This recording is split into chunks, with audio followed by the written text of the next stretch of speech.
नमस्कार, तुमच्या सगळ्यांचं पुन्हा एकदा खूप खूप स्वागत आहे। भाविकांना आलेले विविध अनुभव रोज तुमच्या समोर घेऊन येत असते। जर का तुम्हाला हे अनुभव आवडत असतील तर कृपया आपल्या चॅनलला सबस्क्राइब करा, बेल आयकॉन क्लिक करा, ज्यामुळे येणाऱ्या व्हिडिओचे नोटिफिकेशन्स तुम्हाला मिळत राहतील। आणि तुम्हाला तुमचे देखील काही अनुभव शेअर करायचे असतील तर ते तुम्ही मला कॉमेंटद्वारे फेसबुक किंवा इंस्टाग्रामवर लिहून पाठवू शकता। फेसबुक आणि इंस्टाग्रामची आयडी आपल्या प्रत्येक व्हिडिओच्या डिस्क्रिप्शन बॉक्समध्ये दिली आहे। तर चला आजच्या व्हिडिओला आपण सुरुवात करूया। नमस्कार, तुमच्या सगळ्यांचं पुन्हा एकदा खूप खूप स्वागत आहे। आज मी आपल्याबरोबर आपल्या एका सबस्क्रायबर दादा यांचा अनुभव शेअर करत आहे। दादा म्हणतात, गणगण गणात बोते, नमस्कार रेवतीताई, मी सचिन। मी जेव्हा एका मोठ्या कंपनीत कामाला लागलो तेव्हा तिथे साधारणतः 250 लोकांचा स्टाफ होता। माझी नोकरी करण्याची पहिलीच वेळ आणि ते देखील घरापासून लांब राहून माझ्यावर खूप दडपण आलं होतं। पण जेव्हा मी कामावर जॉईन झालो तेव्हा हळूहळू माझ्या ओळखी होत गेल्या आणि मी गजानन महाराज यांची भक्ती आधीपासूनच करत होतो व मला आमच्या कंपनीच्या स्टाफमध्ये देखील अनेक जण महाराजांचे भक्त असल्याचं समजलं। मग मात्र माझ्यावरचं दडपण कमी होत गेलं व आमच्यात चांगली ओळख झाली व ते सीनियर लोक मला माझ्या कामात देखील मदत करू लागले। असं आम्ही 7-8 लोक यांचा ग्रुप होता। एकमेकांशी महाराजांच्या विषयी चर्चा होत। सगळ्यांनाच महाराजांचे काही ना काही अनुभव आले होते, त्यामुळे प्रत्येकजण त्यांच्या परीने महाराजांची सेवा करत। खाजगी कंपनीत काम करणं म्हणजे किती कठीण असतं हे अनेक लोकांना माहीत असेलच। महिन्याभराच्या पगारात जितकं राबवून घेता येईल तितकं राबवून घेतलं जातं। त्यात मी नवीन, त्यामुळे मला खूप काम करावं लागत। सुट्ट्या तर बिलकुल मिळत नसे।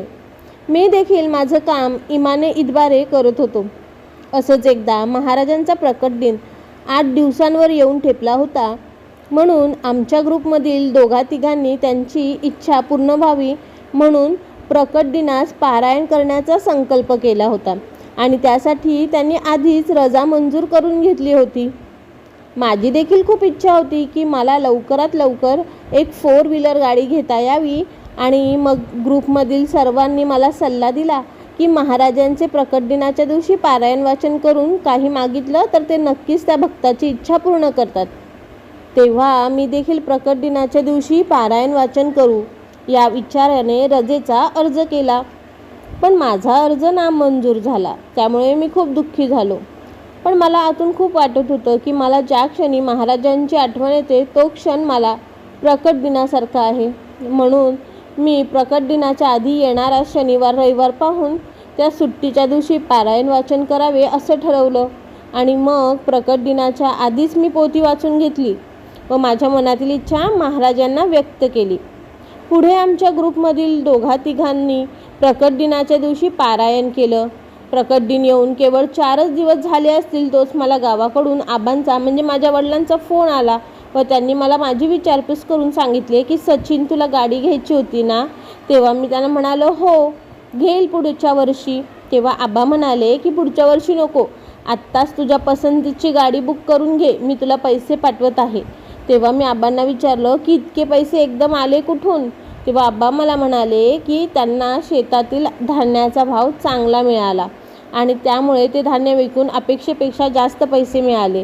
ते ऐकून मलाही खूप आनंद झाला आणि मग मी 2च दिवसांनी माझ्यासाठी एक 4 व्हीलर गाडी बुक केली आणि जेव्हा मी माझ्या कंपनीतील सहकाऱ्यांना नवीन गाडीचे पेढे देण्यास गेलो तेव्हा मला माझ्या ग्रुपमध्ये ज्यांनी प्रकट दिनास पारायण केले होते ते म्हणाले की तू भाग्यवान आहेस बाबा, तू प्रकट दिनाच्या मुहूर्ताची वाट न पाहता आधीच पारायण केलं, त्यामुळे तुझी इच्छा महाराजांनी लवकर पूर्ण केली आणि आम्ही अजून त्या क्षणाची वाट पाहत आहोत। तेव्हा मला खरंच वाटलं की महाराजांची माझ्यावर विशेष कृपादृष्टी आहे। खरंच मी भाग्यवान आहे, कारण माझे सद्गुरू यांची माझ्यावर निरंतर कृपा आहे। आणि मला काल परवा एक गोष्ट जाणवली, जेव्हा मी गजानन विजय ग्रंथ यातील अध्याय 14 वाचत होतो, ज्यात बंकटलाल व इतर भक्त महाराजांना सोमवती अमावस्येचे पर्व म्हणजे मुहूर्तावर ओंकारेश्वर येथे नर्मदा नदीच्या स्नानास घेऊन जाण्यासाठी आग्रह करतात, तेव्हा महाराज त्यांना म्हणतात की आता मला कुठल्याच पर्वाची किंवा मुहूर्ताची यांचं प्रयोजन राहिलं नाही. मी तर दररोज या आपल्या मठातील विहिरीत असलेल्या नर्मदेनेच स्नान करत असतो. मी जेव्हा हे वाचलं तेव्हा मला खात्री पटली की महाराज यांना कुठल्याही पर्व किंवा मुहूर्त याचे प्रयोजन नाही. मग त्यांच्या भक्तांनी का म्हणून महाराजांची सेवा करण्यासाठी मुहूर्त शोधला पाहिजे? ज्या क्षणी महाराजांची आठवण झाली तो शुभ मुहूर्त मानून हवी ती सेवा करावी.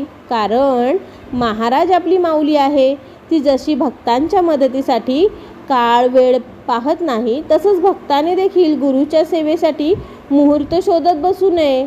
माऊली, तुझे कोटी कोटी धन्यवाद की तुझी माझ्यावर विशेष कृपादृष्टी आहे आणि अशीच राहावी.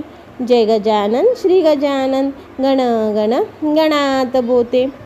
दादा, तुमचे खूप खूप धन्यवाद की तुम्ही तुमचा अनुभव आमच्याबरोबर शेअर केला आणि तुम्हा सगळ्यांना दादांचा अनुभव कसा वाटला कॉमेंट करून नक्की कळवा.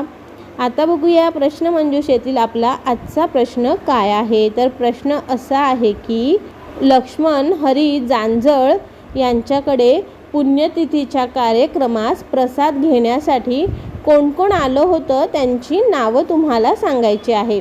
आता बघूया मागील प्रश्नाचं बरोबर उत्तर काय आहे. तर उत्तर आहे दादासाहेब खापर्डे यांचं पूर्ण नाव गणेश श्रीकृष्ण खापर्डे असं आहे. आणि ज्यांनी बरोबर उत्तरं दिली आहेत त्यांची नावे पुढील प्रमाणे.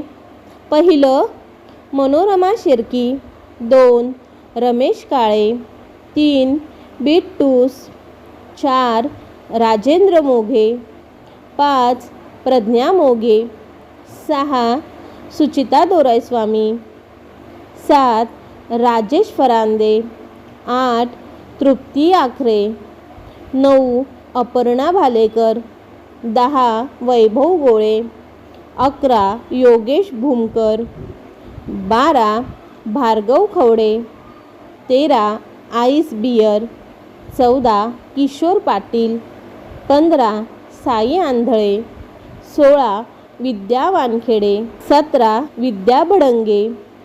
तर तुमच्या सगळ्यांचे मनापासून खूप खूप धन्यवाद. असंच जास्तीत जास्त सहभाग घेत राहा आणि बरोबर उत्तरं देत राहा.